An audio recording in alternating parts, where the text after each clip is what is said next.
Hi everyone, it's William with the 1907 diary entry, and today I have some egg on my face, so I hope you will kindly not notice, but I guess you can't help but notice because I left out when we did the last part of the diary entry for the 12th of September. Now we're up to the 14th of September, and when we did the last part for the diary entry of the 12th of September, somehow I managed to omit some important text.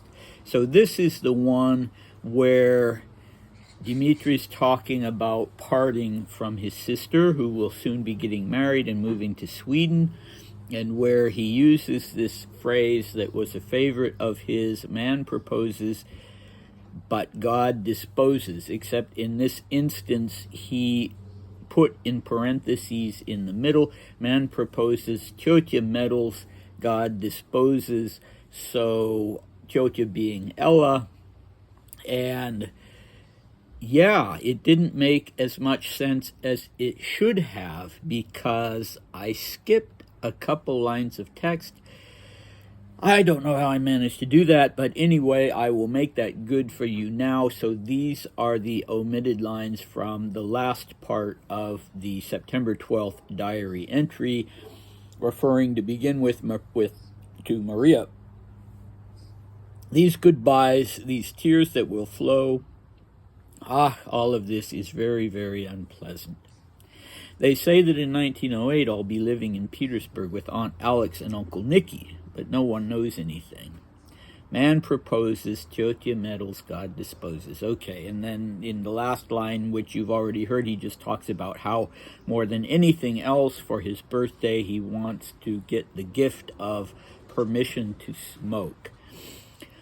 All right, so his future at the moment is uncertain, because he's heard it said, they say, he says, that in 1908 he'll be leaving Ella and moving to St. Petersburg, living in St. Petersburg with Aunt Alex and Uncle Nicky. Well, Aunt Alex and Uncle Nicky don't live in St. Petersburg, but that's what he's heard. But he adds to that, he qualifies that by saying no one knows anything.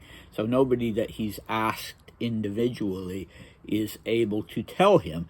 So I can tell you that he will indeed be living part of the year in St. Petersburg not in St. Petersburg, but in Tsarskaya Selo with Nicky and Alexandra, specifically during and right after his sister's wedding. But he's still definitely going to be in Ella's custody, and he's not going to simply be moving to either Tsarskaya Selo or St. Petersburg. That will come later when he is 18 and when he starts school at the Cavalry Academy in St. Petersburg. So we'll be looking at those letters from 1908, so I won't go too far ahead with that. And now we are up to the 14th of September in the Crimea. It's a Friday, and it's a bit of a long diary entry, but it would be a tough one to break into pieces because it's pretty much all one theme, which is about tension within our little family of the Lamings and Dmitri and Maria on the one hand, Aunt Ella off in Moscow but still weighing in on the other hand, and on the third hand, Aunt Minnie, who wants to be closer to her niece and nephew and have some say in how they live, at least while they're in the Crimea. Okay, so here we go.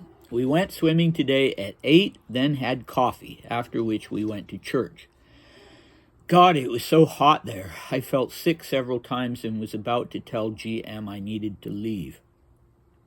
After lunch at 3:30, Aunt Minnie came and we went for a ride with her for an hour and a half, and then she had tea at our place.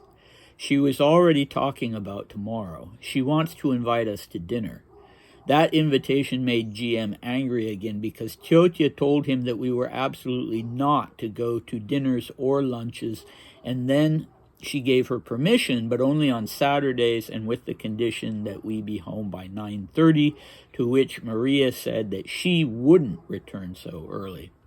Well, and there was a scene, though GM didn't get angry at all, and now, i.e. almost immediately, was in a good mood. But what scared me more than anything was that Aunt Minnie wants us to go to Yalta, but please God, that won't happen, because if it does, there will, of course, be a huge scandal. Maria is pretty disgusting in such cases because she asks to go to Yalta, for example, and then she's rude and angry, and I, poor thing, get everything dropped on my head. Oh, I so deeply hope that we won't go. After the ride, I just sat at home and didn't do anything special. After dinner, I played piquet with GM. 10 o'clock. Okay, a lot to unpack here. So beginning with this trip to church, as I said yesterday, shamefully on my part, I don't know what holiday this was that sent them to church on the Friday. But it was, for Dmitri, a hard experience because he tells us he felt sick several times during the service, and he was thinking about telling GM that he needed to leave. He was on the verge of doing that, but he made it through. It would have been embarrassing for him if he'd had to leave, I'm sure. And it brings up the question a little bit of his health and whether he was a little bit frail at this age. I don't remember anything like this happening when he was an adult, where he would have these bad headaches or he would suddenly feel sick while he was out. So he seems to have outgrown it. And the only thing he's ever mentioned about it in these 1906, 1907 diary entries is that he had some kind of kidney problem that had prevented him from playing tennis. Okay, so that remains something of a mystery. So now the tension reemerges between Minnie and Georgy Mikhailovich, with Ella also in the mix. And Dmitri is sort of willy-nilly using the past tense and the present tense, so it's hard to figure out what exactly is going on. So, bear with me with that. I translate it the way he writes it, so I'm not quite sure. So after lunch, Minnie has come and taken her niece and nephew for a long afternoon walk. She wants to invite them to dinner. GM is angry at that, and we find out a little of the reason why he's been getting angry or being in a bad mood whenever anything like this comes up. And apparently Ella had told him quite strictly that Dmitri and Maria were not to go to evening events or even to lunches with other members of the family. I'm not sure why she would say that.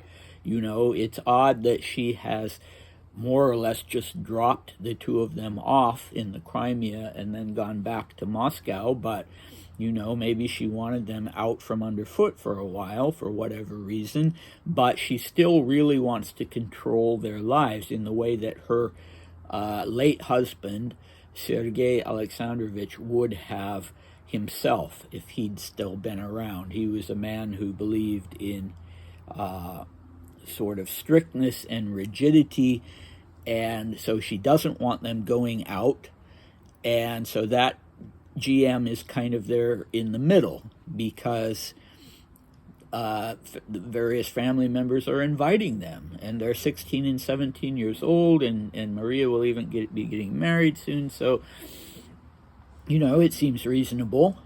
So apparently he or they have talked to Aunt Ella and gotten her to relent a little bit so that they can go out on Saturdays as long as they're home by 9:30. But Maria is 17 years old, and this just seems ridiculous to her. She doesn't, technically the kids still have a 10 o'clock bedtime, and she's about to get married, for God's sake. So she's digging in her heels and saying no.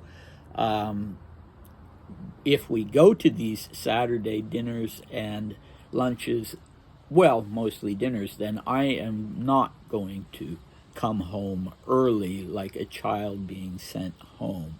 So Dmitri tells us that there was a scene, but then in the same sentence, he tells us that GM didn't get angry at all. And then there's this confusing mixture of texts, of tenses. Now, i.e., almost immediately, GM was in a good mood. So maybe he did get a little angry. Maybe it was Aunt Minnie who got angry, and she brought the matter up while she was still with them and with GM, and GM managed to keep his temper. And immediately thereafter, instead of being in one of these bad moods that Dmitri so much dreaded, he was actually in a good mood. But Dmitri is still very nervous. He says, what scared me more than anything was that Aunt Minnie wants us to go to Yalta. So she's already talking about them going off to Yalta the next day. And boy, the S is really going to hit the fan if that happens. As far as Dmitri's concerned with Laming, he writes, of course, it will be a huge scandal, or there will be a huge scandal. So he's even invoking God, please God, don't let that happen. And of course, he's at odds with his sister on that because she is pressing for it. She's asking for this trip. Maybe she has for a while, and when she doesn't get her way, she's rude and angry. And why does Dmitri say, I, poor thing, get everything dropped on my head? Actually, I should have said heaped on my head, because that's really the expression, isn't it? Well, because he has to be the sort of intermediary, or because he's stuck in the middle. He had this before when he was so mortified when Laming and Maria were arguing with each other or unhappy with each other, and Maria slammed a door in Laming's face and also threw an orange at him, which missed, but then she stated her intention that she had wanted to hit him in the face. So anytime something like this happens, Dmitri, poor thing as he calls himself, and that's probably apt, is really stuck in the middle of it. He's the one who seems to be very solicitous of everybody's mood. He wants everybody to be in a good mood and be at peace with each other, and it makes him very nervous when they're not. Okay, so after the ride, he doesn't do anything special, but that evening he plays cards with GM, and that's all well and good. There doesn't seem to be any tension between the two of them. So we will have a short, relatively short diary entry tomorrow, in the sense that we'll be able to do it in one video, like with this one, and we will find out what happens with Aunt Minnie and with this proposed trip to Yalta. So come back for that. Bye.